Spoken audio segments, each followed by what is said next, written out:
Bonjour à toutes et à tous. Bonjour. Nous sommes très contentes de vous retrouver dans cette nouvelle vidéo.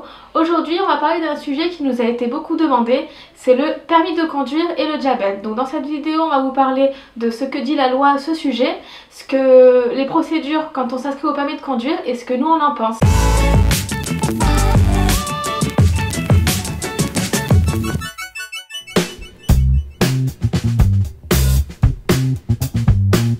La première étape quand vous présentez au permis de conduire, c'est le remplissage du document officiel qui va aller à la préfecture.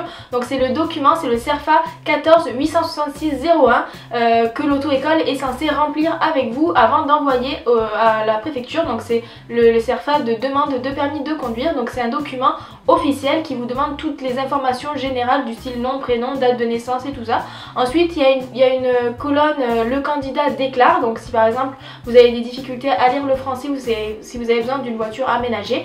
Et ensuite la colonne de droite c'est le candidat et donc par exemple il y a tout ce qui est correction du style lunettes ou lentilles de correction, et en dessous de ça il y a une grande phrase qui dit que si le candidat a une infection ou un handicap susceptible de mettre en péril l'obtention du permis ou alors le maintien du permis de conduire, donc qui peut faire que le permis est à durée limitée. Et donc à cette phrase affection ou handicap, nous sommes censés mettre oui, puisqu'avec le diabète, selon l'arrêté du 7 mai 97, parmi toutes ces affections et ces handicaps, il y a une grande liste en fait dans cet arrêté de différentes pathologies, et dans cette liste se trouve le diabète. Et donc cet arrêté différencie deux types de diabète, le diabète non insulinodépendant et le diabète insulinodépendant.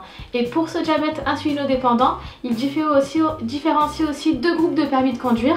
D'abord le permis A, B et EB, donc en fait ce sont les motos, les deux roues, les voitures et les voitures qui transportent des caravanes ou des remorques, donc tout ce qui est véhicule léger, où là la compatibilité du permis est temporaire. Et ensuite nous avons la deuxième catégorie de permis, les permis C, D, EC et ED, donc qui regroupent les camions et les bus, où du coup là il y a une incompatibilité totale, sauf cas exceptionnel avec un avis d'un spécialiste. Pour ce qui est de la fréquence, puisque quand on parle de permis temporaire, ça veut dire qu'à partir d'un certain moment, il va falloir rencontrer un médecin pour le refaire valider. Donc la première fois que le dossier est envoyé à la préfecture, il y a une commission médicale primaire qui analyse le dossier et qui déclare une durée de validité du permis. Donc ça peut aller de 6 mois jusqu'à 5 ans. Et puis une fois que cette durée-là est terminée, il va falloir rencontrer un nouveau médecin à chaque fois pour que le permis soit revalidé et que la durée soit redéfinie.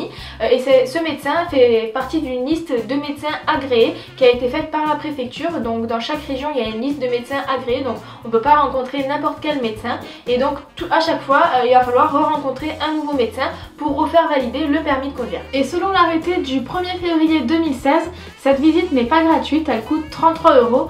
Et d'après le décret du 17 juillet 2012, elle n'est pas remboursée par la sécurité sociale. Ensuite, à la question est-ce qu'on est obligé de le dire, donc nous on connaît des personnes qui ne l'ont pas déclaré au moment de remplir le document au permis de conduire, donc soit parce qu'on leur a pas demandé, soit parce qu'ils ont décidé de pas le dire. Ensuite on connaît des personnes qui sont devenues diabétiques après avoir obtenu le permis, ou alors des personnes qui savaient pas du tout qu'il fallait le déclarer. Donc vous savez que nul n'est censé ignorer la loi et que dans la loi il est dit qu'il faut déclarer son diabète au permis de conduire. Donc c'est vrai que si on se fait arrêter par la police, ou si vous avez un accident ou un problème quelconque avec le permis et que on sait du coup que vous êtes diabétique, il peut y avoir des soucis, et en fait c'est comme si vous rouliez sans permis. Donc tout ça c'est la loi, et maintenant du coup nous on va pas forcément vous dire ce que nous on a fait personnellement. On n'a pas envie de vous influencer sur le fait de déclarer ou pas son diabète au permis de conduire.